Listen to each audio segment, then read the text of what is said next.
Bem-vindos a mais uma videoaula produzida por Autodata Studio. Nesta aula, iremos introduzir os conceitos básicos de microinformática. A informática está dividida basicamente em dois grandes grupos. São eles hardware, que é a parte física da informática, que é composta pelos equipamentos. E o segundo grupo, software, que é a parte lógica da informática, que é composta por programas, aplicativos e utilitários. Hardware, tecnicamente, também é chamada de periférico. A palavra periférico traz o seguinte conceito: periférico é tudo aquilo que está em torno do centro ou fora do núcleo. Imaginemos uma grande cidade. Existe o centro da cidade e os bairros que ficam em torno do centro da cidade. Estes bairros são comumente chamados de periferia. A palavra periferia tem a sua raiz junto com a palavra periférico. Periférico é tudo aquilo que está em torno do centro ou fora do núcleo. Os periféricos se dividem em três partes: periféricos de entrada, periféricos de saída e periféricos de entrada e saída. Os periféricos de entrada são dispositivos físicos que permitem a entrada de informação para dentro do computador para serem processadas posteriormente. Exemplos: teclado é um dos principais dispositivos de entrada. O mouse é o segundo principal dispositivo de entrada. É possível operar o computador basicamente com o teclado, mesmo estando sem mouse. O microfone é o principal dispositivo de entrada de áudio no computador. O scanner é um dispositivo para entrada de imagens. Os periféricos de saída é composto pelos seguintes dispositivos: caixas de som, sendo que existe um dispositivo de entrada como o microfone para entrada de áudio, é preciso que haja um dispositivo na outra ponta. As caixas de som são os dispositivos responsáveis pela saída de áudio. A saída de vídeo fica na responsabilidade do monitor, que não é o único. A impressora também é uma importante mídia de saída para os dados já processados no computador. O plotter é uma variação do dispositivo de impressão. Existe ainda uma terceira classe de periféricos que engloba as duas características. São eles os periféricos de entrada e saída. Eles têm uma característica peculiar: conseguem transportar informação para dentro do computador e ele mesmo retirar essas informações. Alguns exemplos práticos: leitor de disquetes. Tanto o drive de disquete, o leitor, quanto os próprios disquetes são dispositivos de entrada e saída. Eles entram com informação e podem sair com informação. Os leitores de CD e DVD-ROM têm a mesma capacidade que os leitores de disquete em termos de entrar e sair com informação, porém são muito mais rápidos, mais seguros e de melhor qualidade. Os modernos pendrives e cartões de memória, também conhecido como memory stick, são os mais novos dispositivos que compõem esse terceiro grupo. Os pendrives, cada dia maiores e mais poderosos, são bem práticos. Não dependem de memórias magnéticas como o disquete ou de motores como o leitor de CD-ROM. Basta plugar numa porta USB um pendrive, ele é reconhecido pelo sistema e você pode transportar do computador para o pendrive e do pendrive para o computador as informações com velocidade razoável. Os cartões de memória são uma variação dos pendrives, porém são bem pequenos e compactos.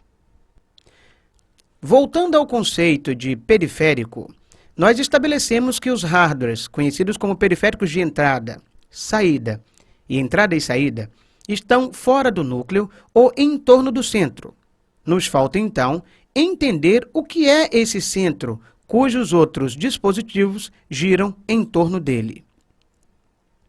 O centro seria CPU, conhecida também como processador ou o computador propriamente dito.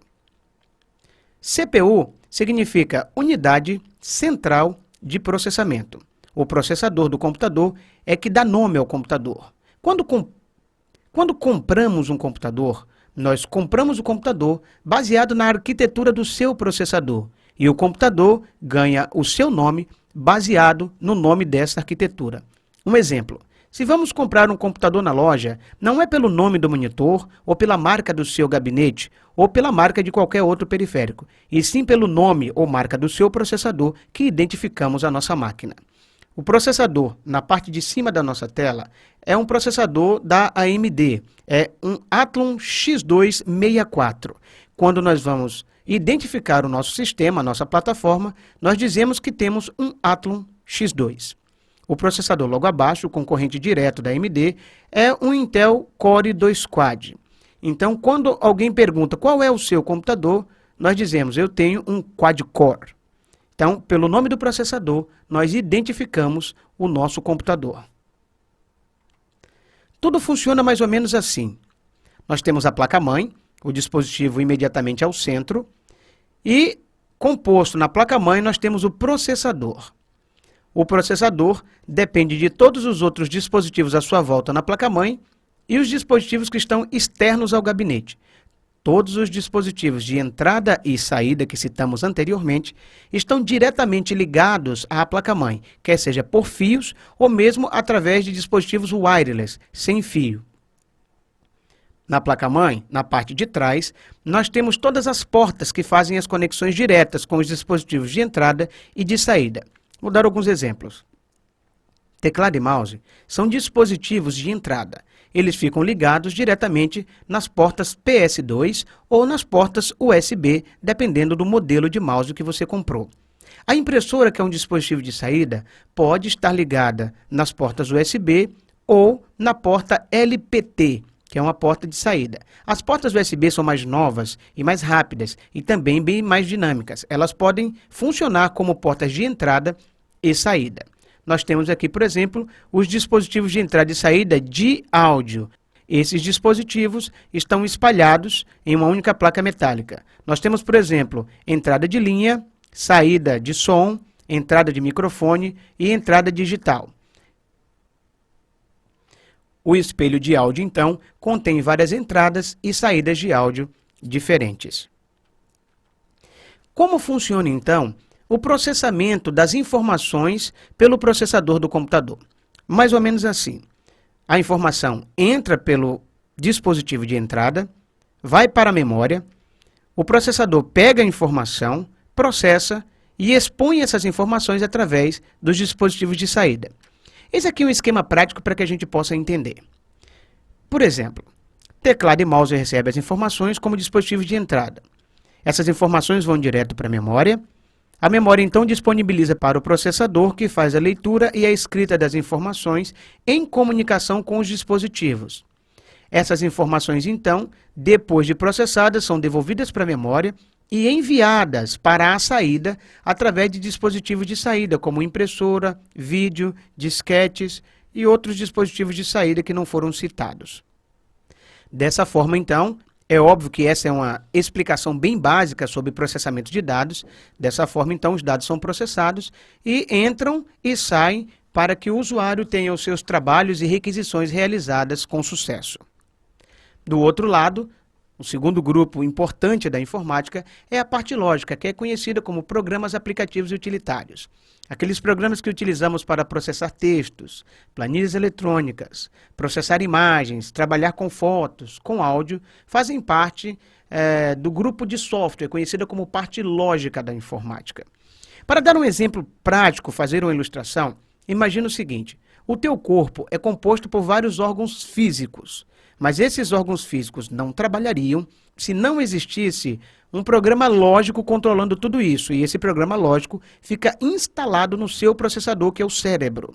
O seu cérebro processa as informações e divide as tarefas pelos órgãos. Mas sem um lado lógico, nada no seu corpo funcionaria. Quando uma pessoa, por exemplo, sofre morte cerebral, isso implica que a sua parte lógica deixou de funcionar. O corpo, então, embora vivo, fica inativo. Então, a parte lógica da informática é composta por programas, aplicativos e utilitários.